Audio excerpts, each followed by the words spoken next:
Welcome to the Kumar Dev education. देहाती समाज, शरद चंद्र चट्टोपाध्याय, बांग्ला उपन्यास। अध्याय 11। 2 दिनों से बराबर पानी बरस रहा था। आज कहीं जाकर थोड़े बादल फटे। चंडी मंडप में गोपाल सरकार और रमेश दोनों बैठे जमींदारी का हिसाब किताब देख रहे थे कि सहसा करीब 20 किसान रोते बिलखते आकर बोले, छोटे बाबू, हमारी जान बचा लो, नहीं तो गली गली भीख मांगनी पड़ेगी। बाल बच्चे दर दर की ठोकरें खाएंगे। रमेश ने स्तब्ध होकर पूछा, मामला क्या है? हमारी 100 बीघे जमीन में पानी भर गया है। यदि पानी न निकला तो सारा धान सड़ जाएगा और गांव का गांव भूखा मर जाएगा। रमेश की समझ में कुछ नहीं आया। तब सरकार जी ने किसानों से एक के बाद एक विस्तार से सारा मामला पूछकर रमेश को समझा दिया। इन्हीं 100 बीघों पर सारे गांव की आस लगी थी। गांव के सभी किसानों की कुछ न कुछ जमीन इस हिस्से में पड़ती है। इस जमीन के पूरब में सरकारी बांध है और उत्तर पश्चिम में ऊंचा बसा गांव और दक्षिण की तरफ एक बांध है जिसके मालिक हैं मुखर्जी और घोषाल परिवार। इसी तरफ से खेतों का पानी बाहर निकाला जा सकता है। लेकिन उस बांध के करीब इन्हीं दोनों परिवारों का एक तालाब है जिसमें से हर वर्ष लगभग 200 मछलियां निकाली जाती हैं। ये किसान आज सवेरे से ही बांध पर धारणा दिए बैठे थे। वेनी बाबू ने भी सवेरे से ही पर पहरा लगा रखा है। ये सब अभी अभी वहीं से उठकर रोते हुए आए हैं रमेश भैया से अपनी फरियाद करने। रमेश को अब और कुछ सुनने की जरूरत न थी। वह सीधे उठा और वेनी के घर की तरफ चल दिए। जब वहां पहुंचा, जो शाम हो चुकी थी, वेनी बाबू मसनद के सहारे बैठे हुक्का गुड़गुड़ा रहे थे। उनके पास ही हालदार बैठे संभवतः इसी विषय की चर्चा कर रहे थे।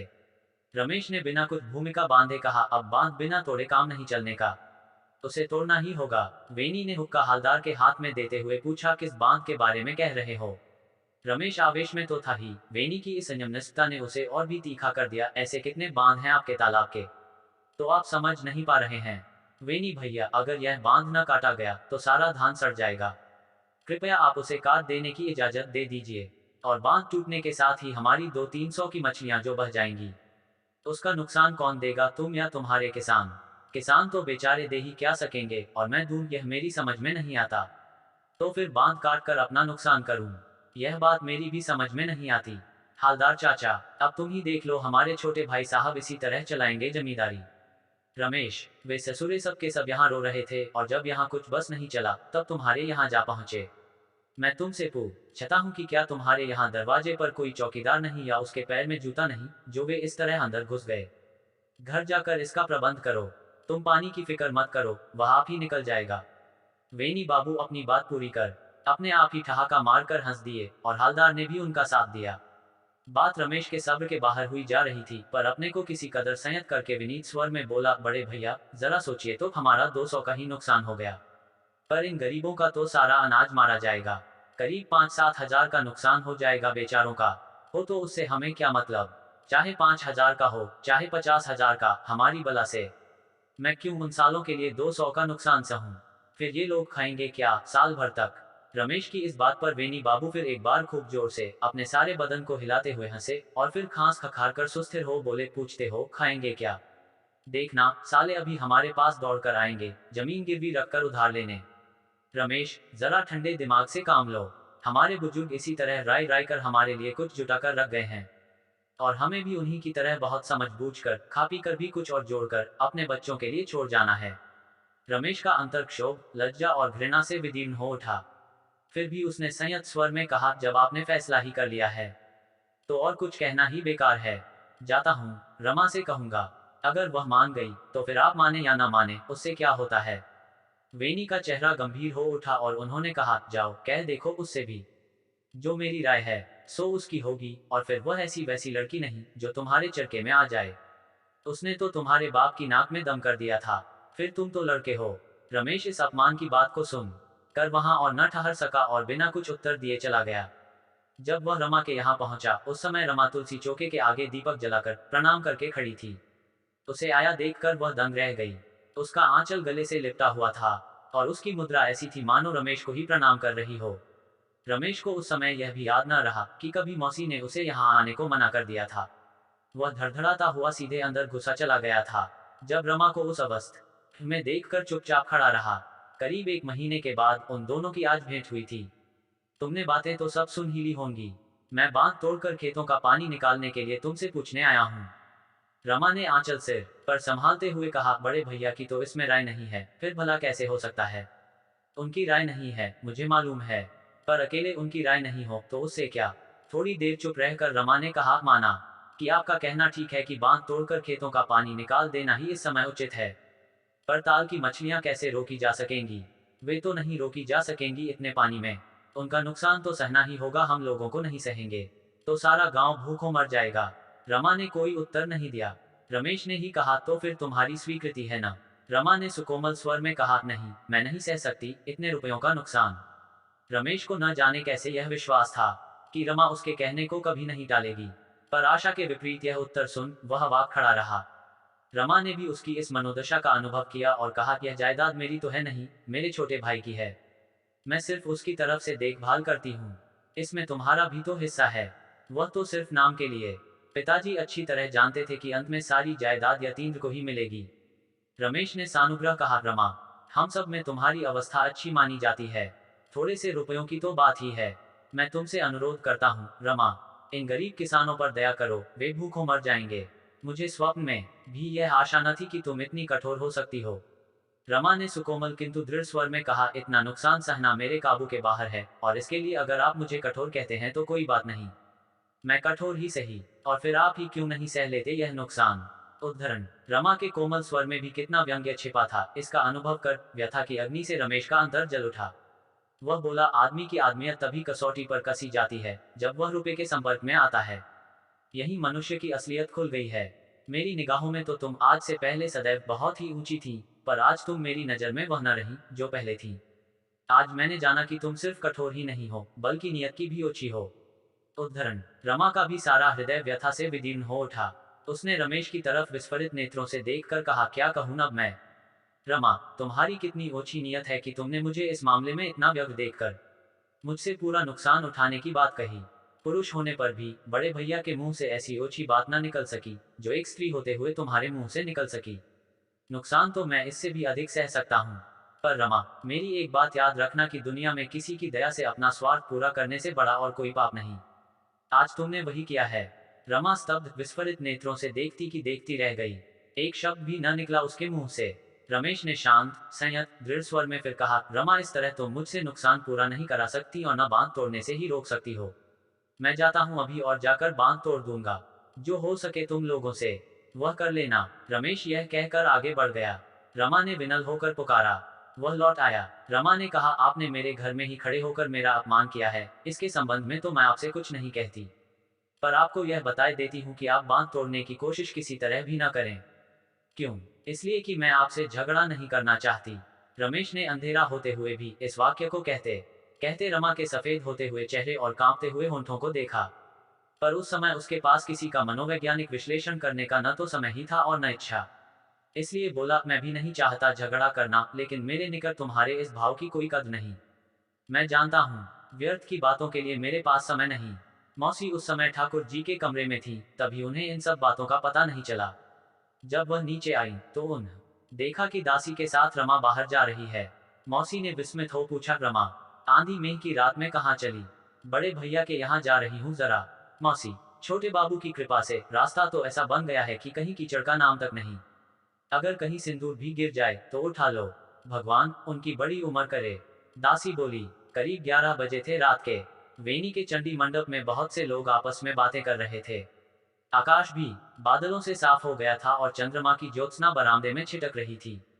वहीं एक खंबे के सहारे एक अधेड़ मुसलमान आंखें बंद किए बैठा था। अजीब भीषण काया थी उसकी। उसके मुंह पर ताजा खून के छींटे थे और कप अड़े भी खून से तर हो रहे थे। वह शांतनी शब्द बैठा था। वेनी उससे धीरे धीरे विनीत स्वर में कह रहे थे, अकबर देखो, बात मान लो मेरी, थाने चले चलो। 7 बरस से कम को जेल न भेजा तो घोषाल वंश का नहीं। और पीछे रमा की तरफ मुड़कर कहा, रमा, तुम समझाओ न इसे, चुप क्यों हो। रमा नी शब्द रही।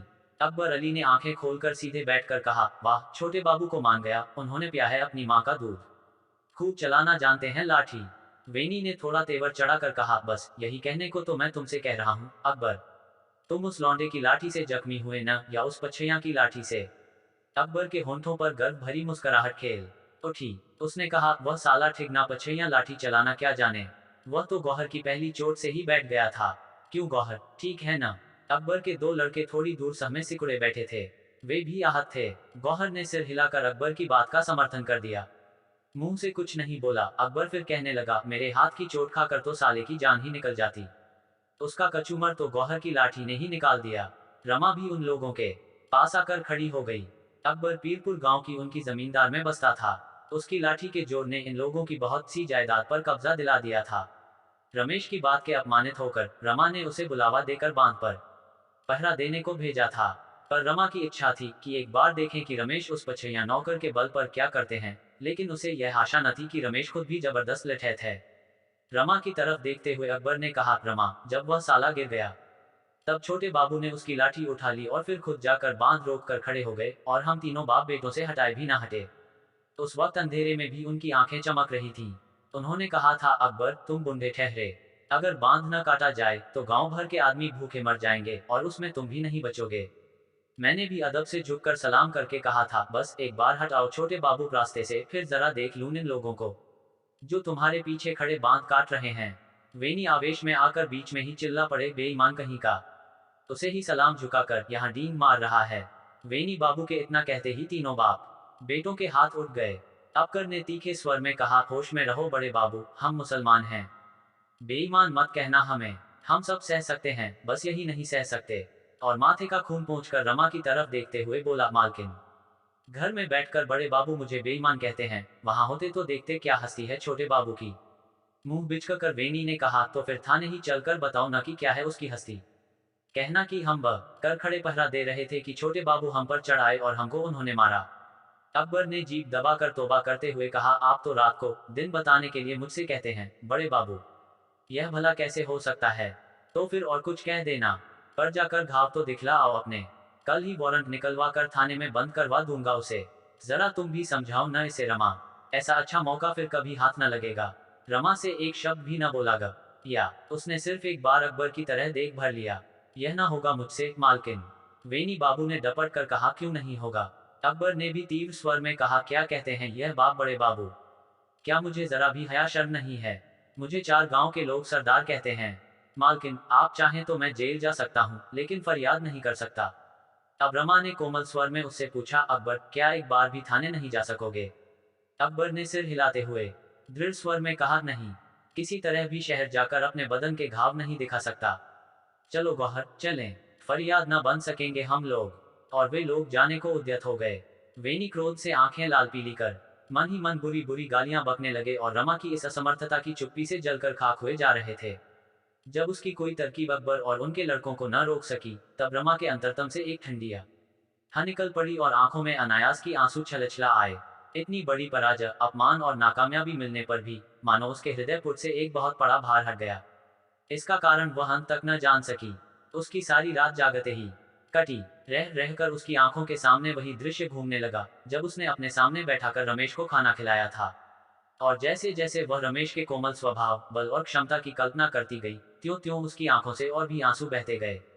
अध्याय 12। हालांकि उस प्यार में कोई गंभीरता न थी, लड़कपन था, पर रमेश को रमा से अपने बचपन में अत्यंत गहरा प्रेम था, जिसकी गहराई का अनुभव सर्वप्रथम उन्होंने तारकेश्वर में किया था। पर उस शाम को रमेश अपने सारे लगाव तोड़कर रमा के घर से चला आया था, और तब से रमा के घर की दिशा भी उनको बालू की तरह नीरस और दहकती माया सी जान पड़ने लगी। लेकिन उनकी आशा के विपरीत उनका सोना जगना, खाना पीना, उठना बैठना, पढ़ना, काम धंधा, सारा का सारा जीवन ही नीरस हो उठा था। तब उन्होंने अनुभव किया कि रमा ने उनके हृदय के कितने गहरे में स्थान बना लिया था। उसका मन अब गांव से ही उचाट हो गया और वे गांव छोड़ कर कहीं अन्यत्र जाने का विचार फिर करने लगे।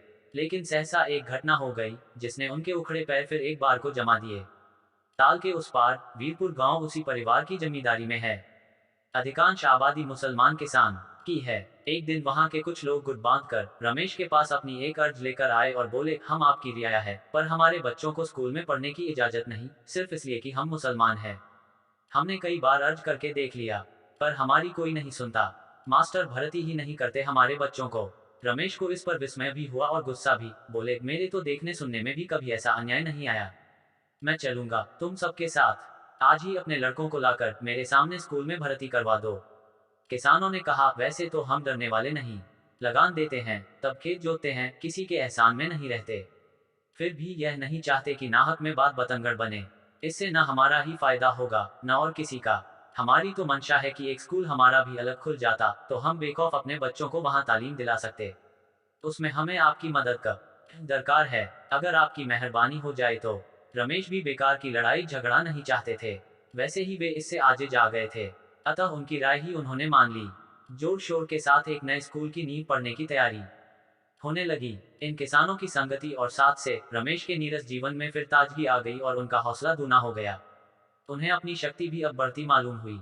उन्होंने अनुभव किया कि ये लोग उनके गांव वालों की तरह हैं। बात बात के लिए झगड़ा नहीं करते। और अगर खुदा ना खास्ता झगड़ा हो भी जाता है तो फिर दवा दर्पण अदालत साखी तक की नौबत नहीं आती और गांव के चौधरी की अदालत में ही फैसला हो जाता है। इस गांव के मुसलमान किसानों के आपसी संबंधों से रमेश को जो अनुभव हुआ वह अपने गांव के लोगों के अनुभव से विपरीत था। अगर एक पर कोई मुसीबत आकर पड़ती तो सारा गांव पास पड़ोस एक हो मिलकर उसका साथ देता था। रमेश स्वयं भी जात पात का भेदभाव नहीं मानता था।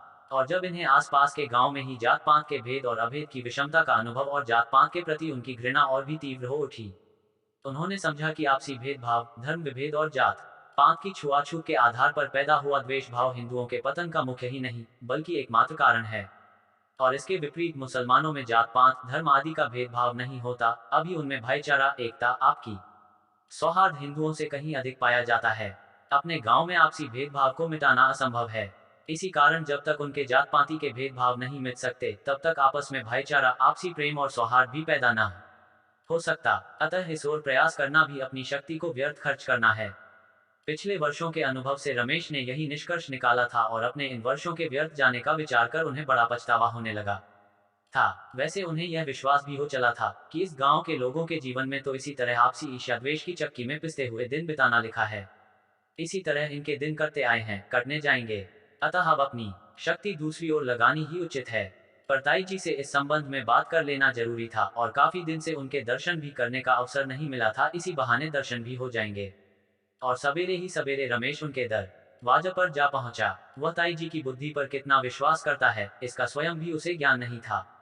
जब वह वहां पहुंचा तो ताई जी सवेरे के सब जरूरी कार्यों से निवृत्त हो स्नान ध्यान कर अपनी कोठरी में बैठी एक पुस्तक पढ़ रही थी।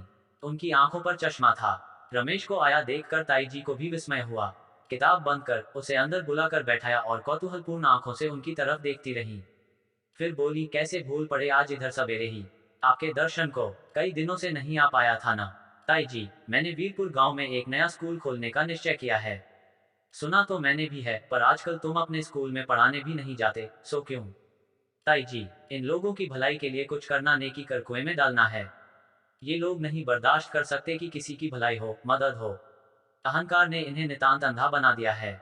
ऐसे लोगों के लिए मेहनत करना बेकार में अपनी जान खपाना है। ताई जी, और तो और जो इनकी भलाई करे उसी से शत्रुता निभाने लग जाते हैं।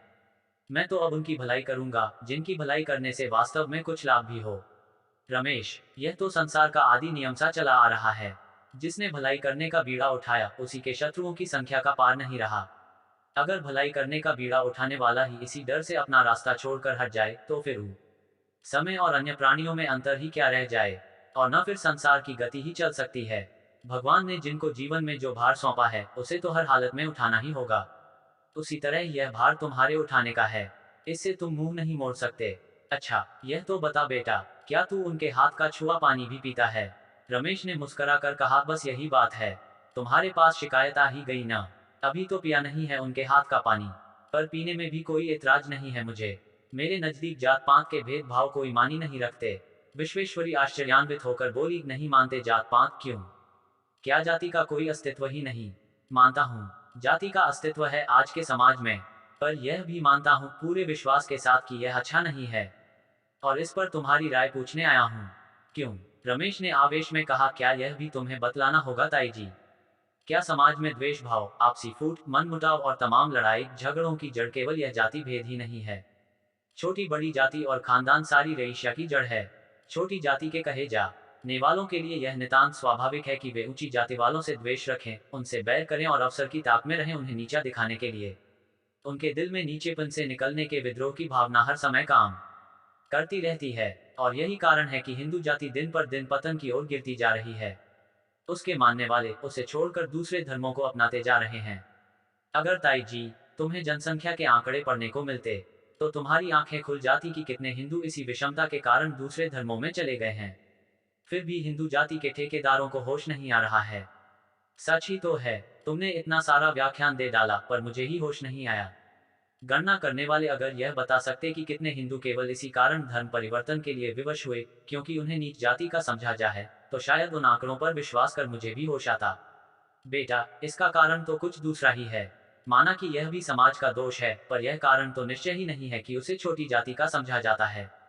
ताई जी, यह मेरा ही कहना नहीं है, हमारे पंडित लोगों का भी यही विश्वास है। तो फिर विश्वास के विरुद्ध तो कुछ कहा नहीं जा सकता। लेकिन इन पंडितों में से ही कोई यदि यह बताए कि फलां गांव के इतने हिंदू जाति परिवर्तन कर गए क्योंकि उन्हें छोटी जाति का समझा जाता था, तो मैं समझूं। मेरा तो विश्वास है कि कोई पंडित इसे नहीं बता सकता। पर यह बात तो निश्चय ही सोची जा सकती है कि जो लोग छोटी जाति के माने जाते हैं वे बड़ी जाति वालों के साथ वैमनस्य रखते हैं। विश्वेश्वरी को रमेश की इस आवेगपूर्ण बात पर फिर हंसी आ गई। बोली, गलत, सरासर गलत बात है तुम्हारा तर्क। गांव के किसी को इसकी चिंता नहीं कि अमुक ऊंची जाति का है और अमुक नीची जाति का।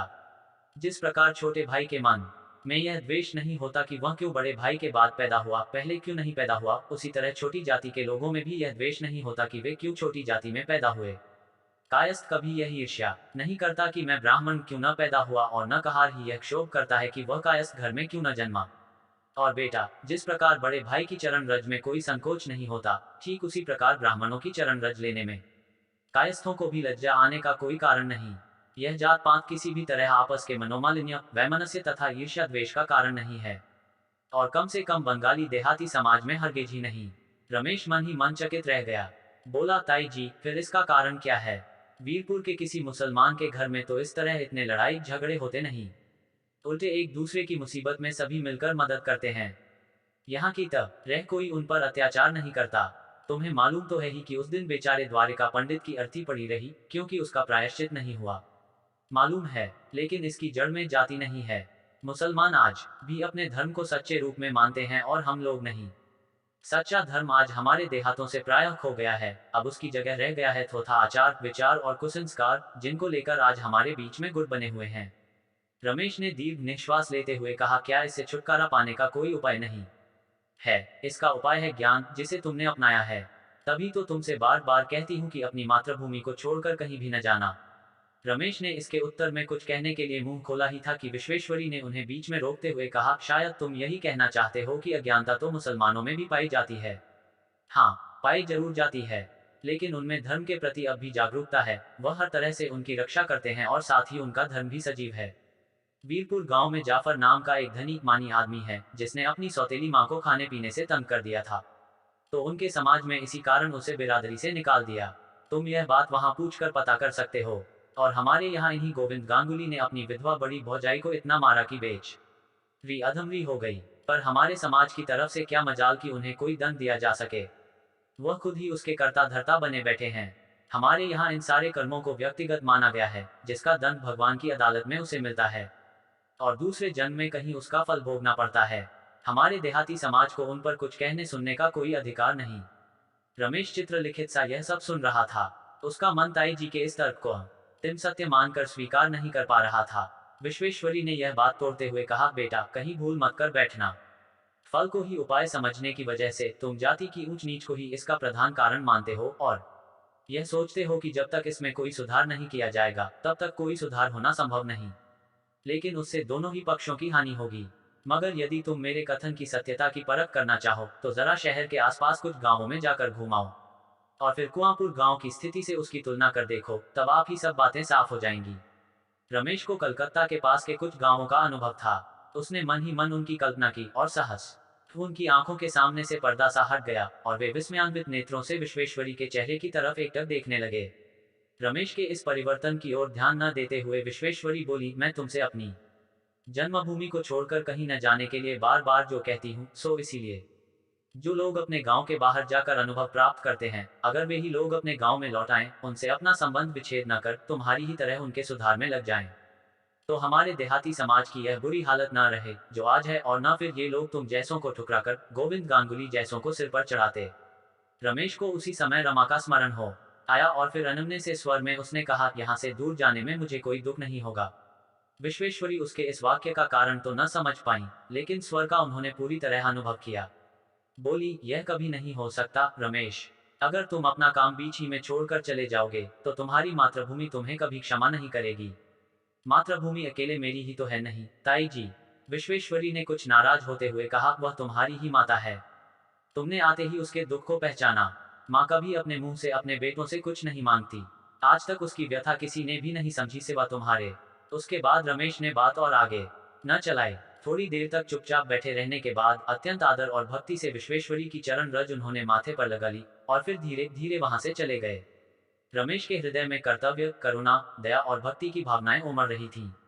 भगवान भास्कर प्रातः काल की अंगड़ाई लेते हुए अलसाई मुद्रा में मंथक गति से आकाश मार्ग पर बढ़ रहे थे।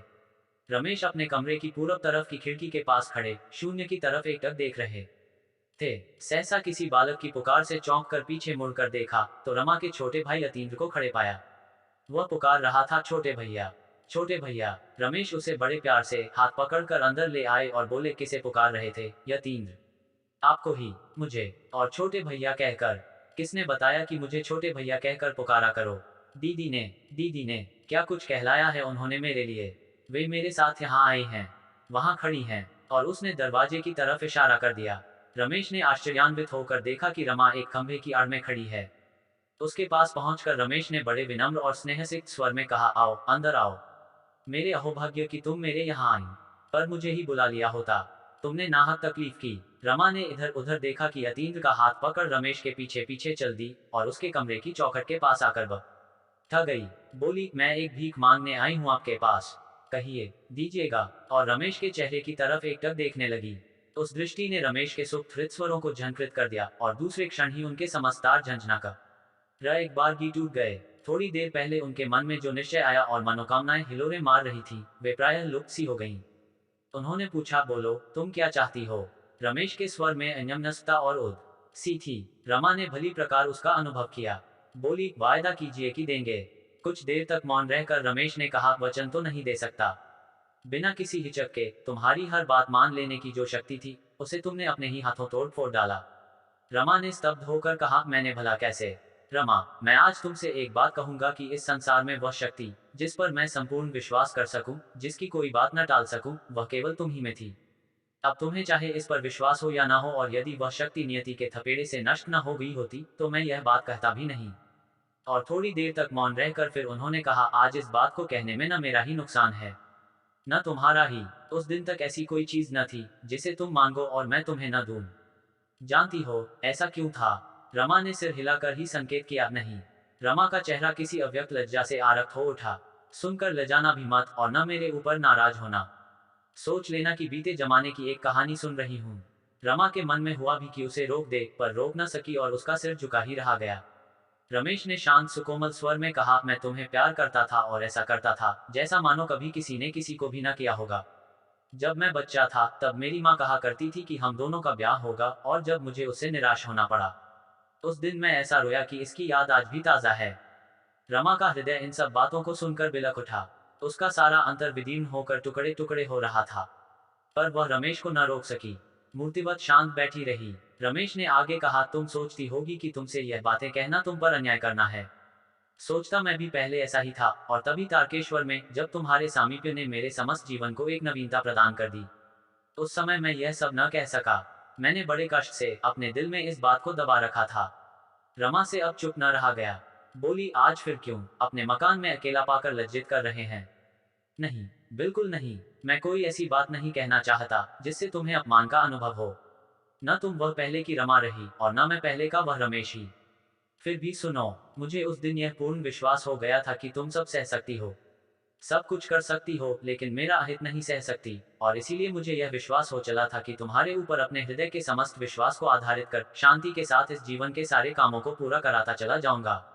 लेकिन जब उस रोज रात को मैंने अपने कानों से अकबर को यह कहते सुना कि तुमने स्वयं, अरे कोई है, बाहर इतना हल्ला किस लिए मच रहा है, तभी गोपाल सरकार ने हाँफते हुए आकर कहा, छोटे बाबू।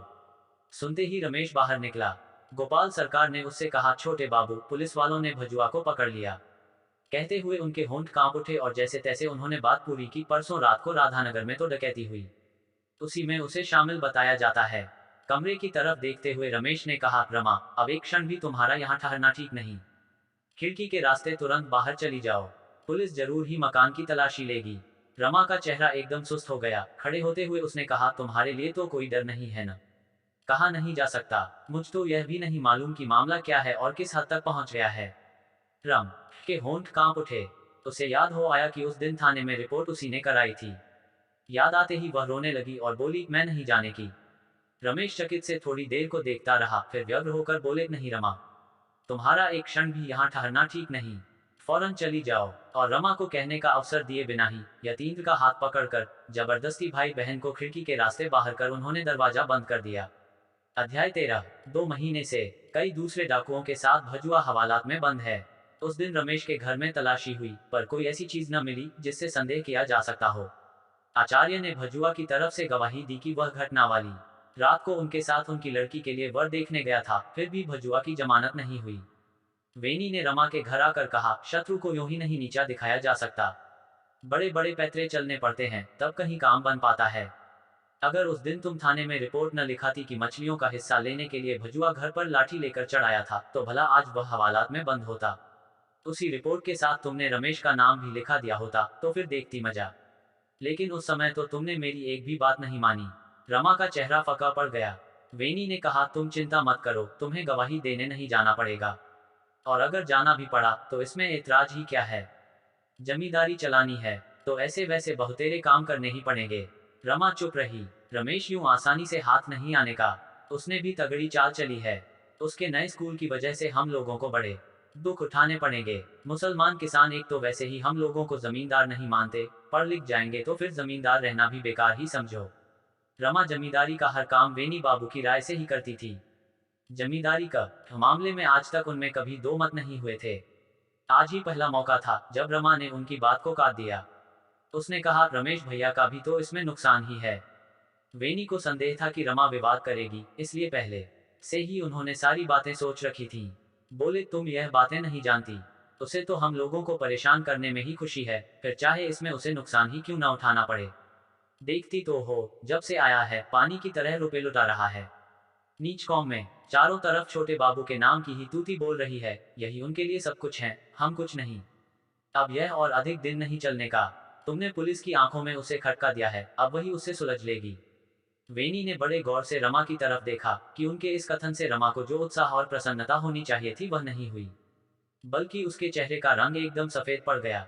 मैंने ही थाने में रिपोर्ट कराई थी। क्या यह बात रमेश भैया को मालूम पड़ गई है? ठीक ठीक तो नहीं कह सकता, लेकिन एक दिन तो पता लगेगा ही। सभी बातें खुलेंगी ना भजुआ के मुकदमे में। रमा चुप ही, मानो मन की सी बड़ी चोट से आहत होकर अपने को संयत कर रही हो। रह रह कर उसे यही ख्याल होने लगा कि एक दिन रमेश को पता चलेगा ही कि उसको संकट में डालने वालों में सबसे आगे मैं हूँ। थोड़ी देर बाद सिर उठाकर उसने पूछा, आजकल तो सभी के मुंह पर उनका नाम है ना? अपने ही गांव में नहीं, बल्कि इसकी देखा देखी आसपास भी 5-6 गांवों में स्कूल खुलने और रास्ते बनने की तैयारी सुनी जा रही है। आजकल तो नीच कौम के हर आदमी के मुंह से यह बात तो सुन लो, अन्य देश इसलिए उन्नति कर रहे हैं कि गांव गांव में स्कूल हैं। रमेश ने यह वायदा किया है कि जहां भी नया स्कूल खुलेगा वह 200 रुपए उस स्कूल के लिए देगा। उसे चाचा जी की जितनी संपत्ति मिली है वह सब इसी तरह के कामों में लुटा देगा। मुसलमान लोग तो उसे पीर और पैगंबर समझते हैं। रमा को एक बार भी ख्याल आया कि काश उनके इस पुण्य कार्य में उसका नाम भी शामिल हो सकता, लेकिन दूसरे क्षण यह ख्याल गायब हो गया और उसका समस्त हृदय अंधकार से अभिभूत हो उठा। मैं भी उसे सहज में नहीं छोड़ने का। कोई धोखे में भी न रहे कि वह हमारी सारी रियाया को इस तरह बरगला कर बिगाड़ता रहेगा और हम इसी तरह हाथ पर हाथ धरे बैठे रहेंगे। भजुआ की तरफ से भैरव गवाही दे आया। अब मुझे यही देखना है कि वह अपनी लड़की की शादी कैसे करता है। तरकीब तो एक और भी है, लेकिन उसमें गोविंद चाचा की राय ले लूं। डाके तो जब तब यहाँ वहां पड़ते ही रहते हैं। इस बार तो नौकर को फंसाया है, अब की उसी को किसी मामले में धर लपेटने में कोई खास मुश्किल ना पड़ेगी। मैं नहीं समझता था कि तुम्हारी बात इतनी ठीक निकलेगी। तुमने तो पहले ही दिन कह दिया था कि वह भी शर्त रुता निभाने में किसी से पीछे नहीं रहेगा। रमा निरुत्तर रही। वेनी यह न समझ सके कि उनकी उत्साहवर्धक उत्तेजनापूर्ण बातें और अपनी भविष्यवाणी सही बैठने की भूरी भूरी प्रशंसा भी रमा के मन को प्रफुल्लित न कर सकी, बल्कि उसके चेहरे पर कालिमा घनी हो उठी। उस समय उसके हृदय में कैसा द्वंद्व छिड़ा होगा, लेकिन वेनी की दृष्टि से रमा के चेहरे की कालिमा न छिप सकी। इस पर वेनी को विस्मय भी काफी हुआ। वहां से उठकर वे मौसी के पास 2-4 बातें कर अपने घर जाने को उद्यत हुए कि रमा ने उन्हें इशारे से अपने पास बुलाया और धीरे से पूछा, छोटे भैया को अगर जेल हो गई तो क्या इसे हमारे नाम पर धब्बा न लगेगा? वेनी ने विस्मयान्वित होकर पूछा, हमारे नाम पर क्यों धब्बा लगेगा? वे अपने ही सगे जो हैं। अगर हम ही उन्हें न बचाएंगे तो दुनिया वाले हमको क्या कहेंगे? जो जैसा करेगा वैसा भरेगा, हम उसमें क्या कर सकते हैं? यह बात तो दुनिया ही जानेगी कि रमेश भैया का काम डाका डालने का नहीं है, वे तो परोपकार में ही अपना जीवन बिता रहे हैं। आसपास के सभी गांवों में इस बात की खबर उड़ेगी, तब उन सबके सामने हम अपना मुंह कैसे उठा सकेंगे? वेनी ठहाका मारकर हंसने लगे और बोले, आज यह कैसी बातें कर रही हो? एक बार रमा ने मन ही मन वेनी और रमेश के चेहरे की तुलना की और उसका सिर नीचा हो गया। उसने कहा, मुंह पर चाहे गांव वाले डर के मारे कुछ न कहें, पर पीछे पीछे तो कोई उन्हें रोक नहीं सकता। शायद तुम कहो कि पीठ पीछे तो राजमाता को भी भला बुरा कहा जा सकता है, लेकिन भगवान भी तो देखेंगे। वे हमें किसी निरपराधी को झूठ मूठ फंसाने पर क्षमा न करेंगे। बाप रे, वह लड़का तो न देवी देवता को मानता है न ईश्वर को ही, पूरा नास्तिक है। शीतला जी का मंदिर टूट रहा है, उसकी मरम्मत कराने के लिए उसके पास आदमी भेजा तो कहा कि जिन्होंने तुम्हें भेजा है उन्हीं से जाकर यह कह दो कि ऐसे बेकार के कामों में खर्च करने के लिए उसके पास फालतू पैसे नहीं हैं, और उसे भगा दिया। शीतला जी के मंदिर की मरम्मत करना उनके लिए बेकार का काम है और मुसलमानों के लिए खर्च करना उचित है। ब्राह्मण की संतान होकर भी संध्या वंदना कुछ नहीं करता, मुसलमानों के हाथ का पानी भी पी लेता है। थोड़ी सी अंग्रेजी क्या पढ़ ली कि धर्म करम भूल बैठा। परमात्मा के यहाँ से उसे इस सब की सजा मिलेगी। रमा ने आगे विवाद बढ़ाना उचित न समझा, लेकिन रमेश के नास्तिक होने की बात से उसका मन क्षुब्ध हो उठा। वेनी अपने आप से ही कुछ स्फुट स्वर में बुदाते हुए चले गए। रमा थोड़ी देर तक चुपचाप खड़ी रही और फिर कोठरी में जाकर जमीन पर निश्चल बैठ गई। उसका एकादशी का व्रत था उस दिन, यह सोचकर बड़ी शांति मिली। अध्याय 14। वर्षा ऋतु समाप्त हो चुकी थी। बंगाल के ग्रामवासियों को एक तरफ दुर्गा पूजा का आगमन आनंदित कर रहा था, तो उसके साथ मलेरिया के आगमन का भय भी सबको व्याकुल बना रहा था। रमेश को भी इस मलेरिया का शिकार होना पड़ा था। गत वर्ष तो वे उसके चंगुल से बच गए थे, पर इस वर्ष उसने उन्हें धर दबाया था। 3 दिन के बाद आज उनका बुखार उतरा था। वे उठकर खिड़की के सहारे खड़े होकर सवेरे की धूप ले रहे थे और मन ही मन सोच रहे थे कि गांव के बाहर जो गड्ढों में कीचड़ और पानी जमा है और बेकार झाड़ियां गंदगी बढ़ाकर मलेरिया के कीड़ों को जन्म दे रही हैं, उनसे गांव वालों को कैसे सचेत किया जाए। 3 दिन के बुखार ने उन्हें मलेरिया को गांव से जड़ मूल से नष्ट करने पर बाध्य कर दिया था। वे सोच रहे थे कि मैं समझ बूझ झकर भी अगर इस महामारी से लोगों को सचेत नहीं करूंगा तो ईश्वर कभी मुझे इसकी सजा दिए बिना नहीं रह सकते। उन्होंने पहले भी इस संबंध में गांव वालों से बात चलाई थी, पर यह चाहकर भी कि इस भीषण बीमारी से छुटकारा मिले। गड्ढों और झाड़ियों की गंदगी दूर करने को कोई भी साथ देने को तैयार न था। वे इसे व्यर्थ का काम समझकर इसकी जरूरत को महसूस नहीं कर रहे थे। वे तो सोचते थे कि जिसे गरज होगी वह अपने आप करेगा ही। और फिर ये गड्ढे और झाड़ियां आज की तो है नहीं, पुराने जमाने से चली आ रही हैं।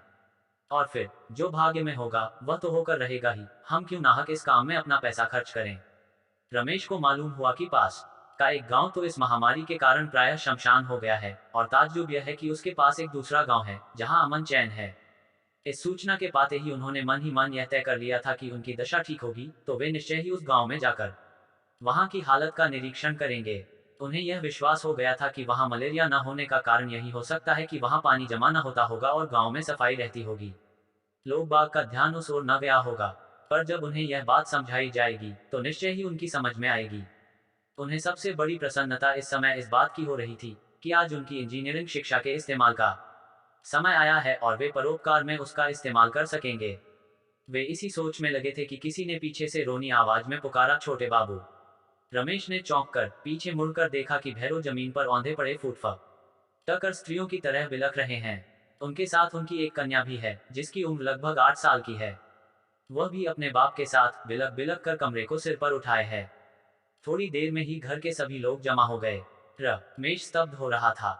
उसकी कुछ समझ में ना आया कि आखिर क्या मामला है। कोई मर गया है क्या, या कोई दुर्घटना हो गई है? कैसे उन्हें सांत्वना दें? गोपाल सरकार भी आ गए और भैरव का हाथ पकड़कर उठाने की कोशिश करने लगे। भैरव ने उसके दोनों हाथों से कसकर पकड़ते हुए जोर जोर से रोना शुरू कर दिया। भैरव का इस तरह रोना देखकर रमेश व्यग्र हो उठा और असमंजस में पड़ गया। भैरव ने गोपाल सरकार की सांत्वना से स्वस्थ हुआ तना दुख रोया। रमेश सुनकर अवाक रह गया। बात यह थी कि भजुआ तो भैरव की गवाही देने से छूट आया था, पर भैरव से पुलिस वाले तभी खार खा उठे थे। भजुआ को तो रमेश ने तभी अपने देश भेज दिया था ताकि पुलिस की वक्र दृष्टि से वह बच सके। वह तो बच गया, लेकिन भैरव चक्कर में आ गए। जब उन्हें अपने संकट का हाल मालूम हुआ तो वे दौड़कर शहर गए और मामले की पूरी खोजबीन की।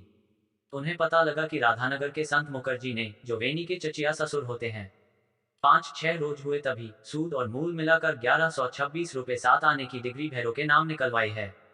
एक दिन के अंदर ही उसका सारा घर कुर्क करके रकम की अदायगी की जाएगी। और सब से बड़ा ताज्जुब तो यह था कि भैरव के नाम से किसी ने उनका संबंध भी तामील कर लिया था और अदालत में जाकर रुपया भरने का वायदा भी कर लिया था।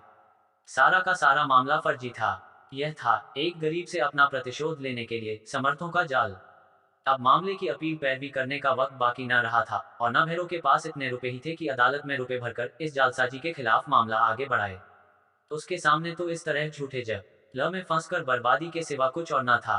बात साफ थी कि यह जाल गोविंद गांगुली और वेनी बाबू ने मिलकर बिछाया था। लेकिन किसी की हिम्मत न थी भैरव की बर्बादी को देखते हुए भी उनके विरुद्ध कुछ भी कह सके। रमेश ने साफ साफ समझा कि इनके इस जाल के पीछे एक दरिद्र ब्राह्मण की बर्बादी में सबसे तगड़ा हाथ उनके पैसे का है, जिसके जोर पर आज सरकारी कानून का भी अपने स्वार्थ के लिए इस्तेमाल करने में वे समर्थ हो सके। उनकी इस कुटिलता के लिए समाज में भी कोई विधान नहीं है, तभी अनेक अत्याचार करने पर भी वे देहाती समाज में सिरमौर बने बैठे हैं। ताई जी की बातें रह रहकर उनके मस्तिष्क में टकराने लगी। उन्हें उनकी उस दिन की बात याद आई जब उन्होंने हंसते हुए कहा था कि बेटा, यह गांव वाले अंधकार के गर्त में पड़े हैं, बस तुम एक बार जात पात का, भले बुरे का ध्यान न कर इनके मार्ग को प्रकाशित कर दो। इनको अंधेरे से निकाल कर उजाले में खड़ा कर दो, ताकि ये उजाले में अपना सही रास्ता पहचान सकें। यह समझने में तब वे स्वयं ही समर्थ हो जाएंगे कि किस में उनका हित है और किस में हित। और उन्होंने उनसे कहा था कि इस समय समाज को छोड़कर कहीं भी न जाएं। आज अपने यहाँ रहने की आवश्यकता को उन्होंने स्पष्ट ही महसूस किया।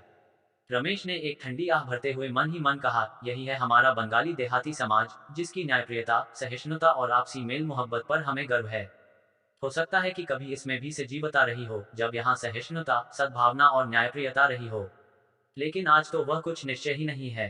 लेकिन सबसे दुख की बात तो यह है कि बेचारे भो ले भाले ग्रामीण इस विकृत और मृतप्राय समाज से ही संतुष्ट हैं। इसके प्रति उनकी ममता छोड़े नहीं छूटती और वे आंखें रहते हुए भी नहीं देख पा रहे कि इनकी यह मृग संतुष्टि ही उनको पतन की ओर खींचे लिए जा रही है।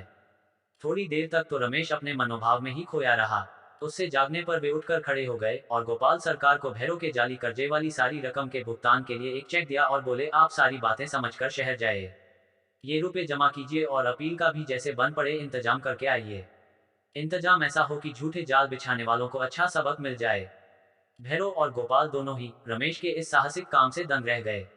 रमेश ना फिर गोपाल सरकार को सारी बातें विस्तार से समझा दी तो भैरव को विश्वास हुआ कि रमेश मजाक नहीं कर रहा है, बल्कि उसने जो कुछ किया है वह सत्य है।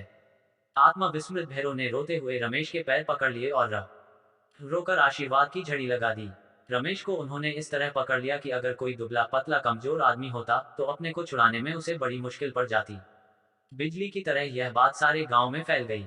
सभी ने सोचा कि अब वेनी और गांगुली दोनों की जान सांसत में पड़ जाएगी। सभी का ख्याल था कि रमेश ने भैरव की मदद में जो इतने रुपए दिए हैं, सो इसलिए कि वेनी और गांगुली से वे अपनी शत्रुता का बदला लेना चाहते हैं। किसी ने स्वप्न में भी यह न सोचा कि रमेश ने भैरव की यह सहायता एक निर्धन के प्रति अपने कर्तव्य पालन के नाते की है। इस घटना को बीते करीब 1 महीना हो गया। मलेरिया के प्रतिरोध कार्य में उन्होंने अपने कब इस बुरी तरह जुटा रखा था कि उन्हें यह याद ही न रहा कि कब भैरव के मुकदमे की तारीख है। आज शाम को रोशन चौकीदार की आवाज सुनकर उन्हें एकाएक तारीख की याद आई।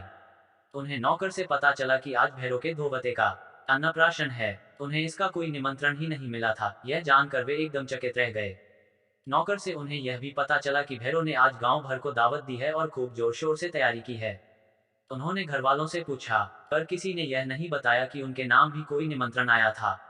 उन्हें यह ख्याल आते ही भैरव के मुकदमे की तारीख भी कल ही होते हुए भी वे उनसे पिछले 20-25 दिनों से मिलने नहीं आए थे। फिर भी किसी तरह उनका मन यह विश्वास न कर सका कि उन्हें दावत देने में वह चूक गया है। अपने इस संदेह पर उन्हें स्वयं ही लज्जा आने लगी और तुरंत एक दुपट्टा कंधे पर डालकर वे भैरव के घर की तरफ चल पड़े। घर के बाहर पहुंचकर उन्होंने देखा कि बहुत से आदमी वहां जमा हैं।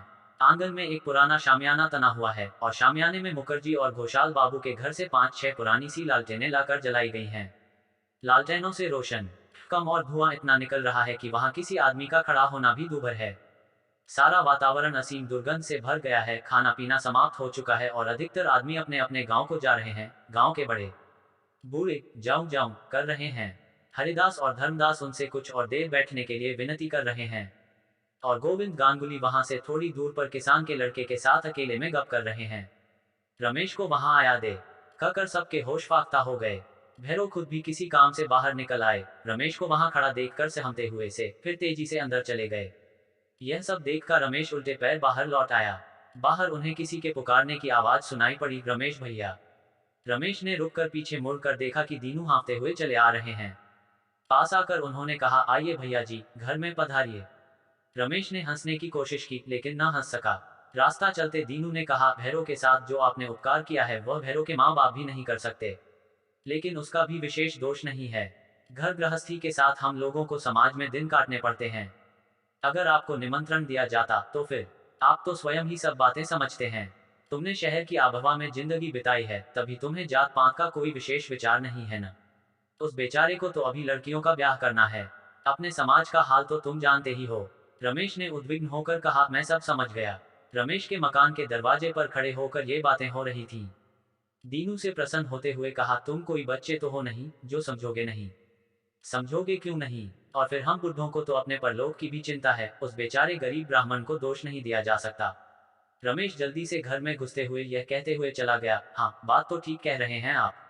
रमेश को अब समझने के लिए कुछ बाकी न रहा था कि उसे जाति से अलग कर दिया गया है। उसकी आंखों से क्रोध की अग्नि निकलने लगी और हृदय व्यथा से भर उठा। सबसे ज्यादा बात जो उन्हें खटक वह यह थी कि भैरव को मुझे न बुलाने पर पिछले व्यवहार के लिए क्षमा कर दिया है और अब वह उनका आदमी हो गया है। रमेश कुर्सी पर बैठते हुए एक ठंडी आह भरकर अपने आप से बोला, भगवान इस कृतघ्न को कोई दंड भी है क्या? तुम क्षमा कर सकोगे इसे? अध्याय 15। वैसे तो रमेश को भी संदेह हो गया था कि भैरव ने उसके साथ धोखा किया है, और दूसरे दिन गोपाल सरकार ने शहर से लौटकर इस बात की पुष्टि भी कर दी कि भैरव ने पने को अदालत में न हाजिर करके हमारे साथ दगा की है और मुकदमा खारिज हो गया है।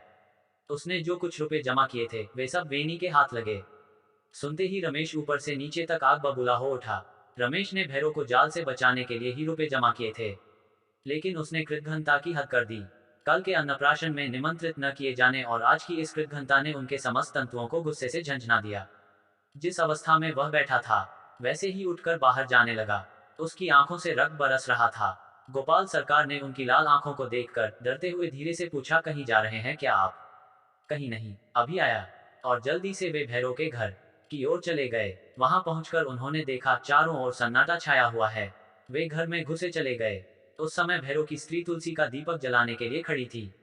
रमेश को इस तरह अकस्मात आया देखकर भैरव की स्त्री मारे डर के सिहर उठी। रमेश ने उससे पूछा, कहाँ हैं आचार्य जी?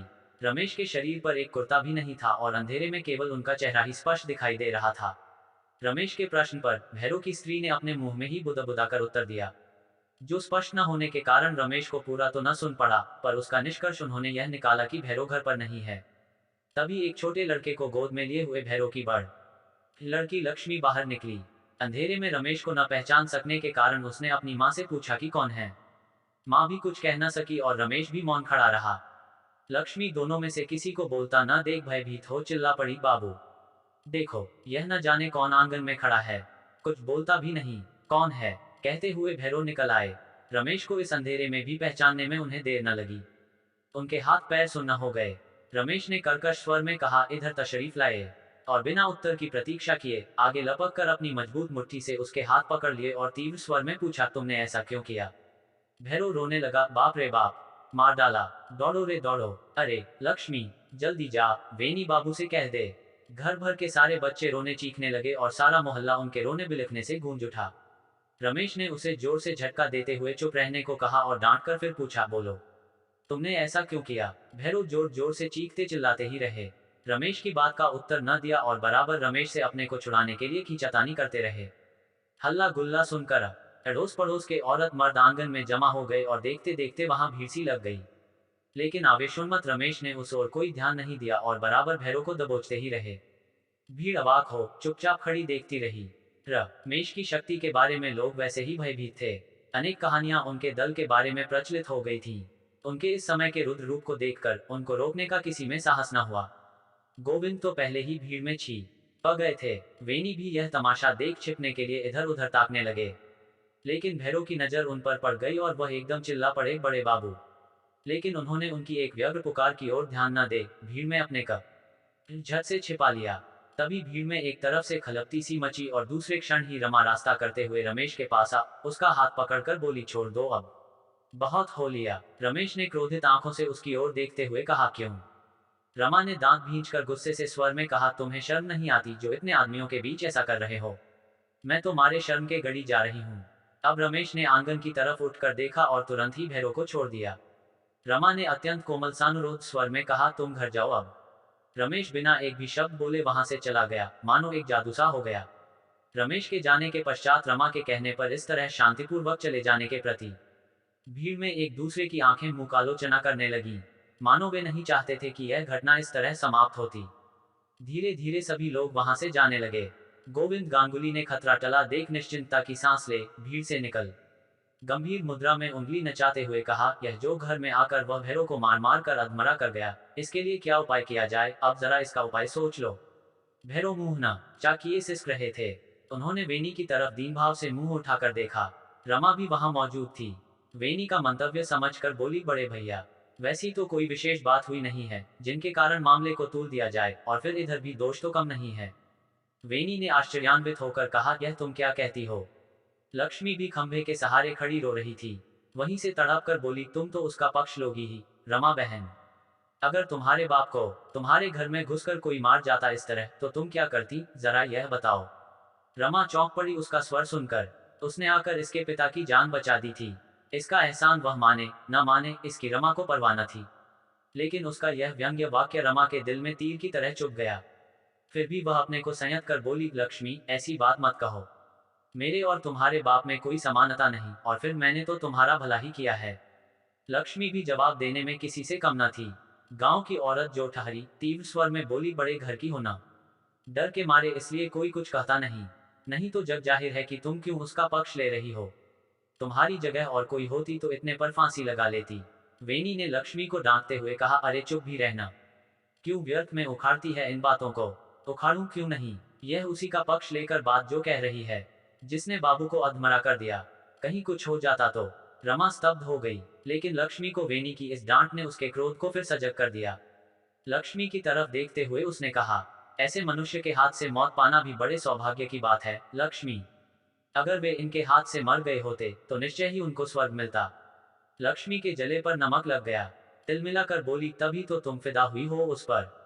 रमा ने इस बात का लक्ष्मी को तो कोई उत्तर दिया नहीं। वेनी की ओर उन्मुख हो बोली, यह क्या बात है बड़े भैया, जरा साफ साफ बताओ ना। वह एकटक प्रश्नात्मक नेत्रों से उनकी ओर देखती रही, मानो उसके नेत्र वेनी के अंतर में भीतर तक आर पार होकर उसके दिल को टटोलना चाहते हों। वेनी ने व्यग्र होकर कहा, मैं तो कुछ जानता नहीं बहन। ये लोग ही ऐसी न जाने क्या क्या लगाते फिरते हैं, उन पर ध्यान मत दो। पर कहते क्या हैं ये लोग? वेनी ने अन्यमनस्क होकर कहा, कहते फिरें, उनके कहने भर से ही तो किसी की दोष लग नहीं जाएगा। रमा ने यह अनुभव किया कि वेनी की वह बातें कोरी बनावटी सहानुभूति मात्र हैं।